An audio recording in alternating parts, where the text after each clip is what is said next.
So త్వరలో ఉప ఎన్నిక రాజీనామాకు సిద్ధంగా ఉండాలని దానంకు సంకేతాలు ఫిరాయింపుల చట్టం మేరకు అనర్హత వేటు ముందే రిజైన్ చేసి బైపోల్లో గెలవాలని కాంగ్రెస్ అధిష్టానం ప్లాన్.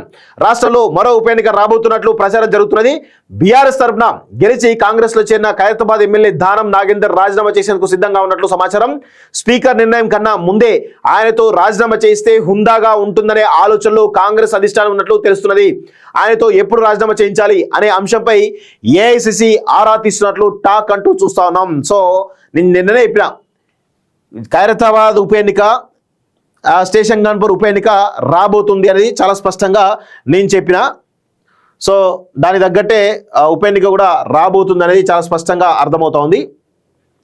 త్వరలో గ్రేటర్ హైదరాబాద్ లో మరో ఉప ఎన్నిక వచ్చే అవకాశం అయితే ఉంది. సో బీఆర్ఎస్ నుంచి గెలిచి కాంగ్రెస్ లో చేరిన ఖైరతాబాద్ ఎమ్మెల్యే దానం నాగేందర్ రాజీనామా చేసేందుకు సిద్ధంగా ఉన్నట్లు టాక్ నడుస్తోంది. ఎందుకంటే ఆయనపై పార్టీ ఫిరాయింపుల చట్టం ప్రకారం అనర్హత వేటు పడే అవకాశాలున్నాయి. స్పీకర్ నిర్ణయం కంటే ముందే ఆయనతో రాజీనామా చేస్తే హుందాగా ఉంటుందనే ఆలోచనలో కాంగ్రెస్ అధిష్టానం ఉన్నట్లు తెలుస్తుంది. వేటు కంటే రాజీనామా బెటర్.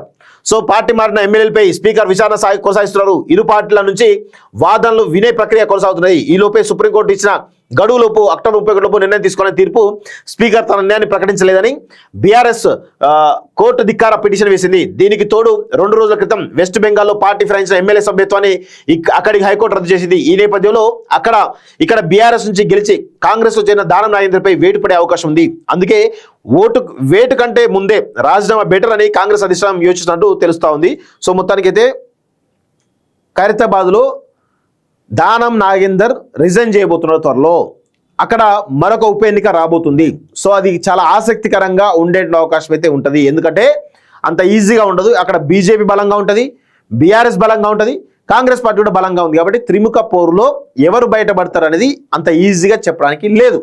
100% త్రిముఖ పోరు అయితే బలంగా ఉంటుంది. అది బీజేపీకి కొంత బూస్ట్ ఇచ్చే అవకాశం అయితే ఉంది. మరి బీజేపీ అంత బలంగా పోతుందా లేదనేది చూడాల్సిన అవసరం అయితే ఉంది. మొత్తానికైతే జూబ్లీస్ తర్వాత ఇక్కడ ఖైరతాబాద్ అదేవిధంగా స్టేషన్ గన్పూర్లో కూడా ఉప ఎన్నిక రావడానికి అయితే చాలా పెద్ద ఎత్తున స్కోప్ అయితే ఉన్నట్టు అర్థమవుతోంది.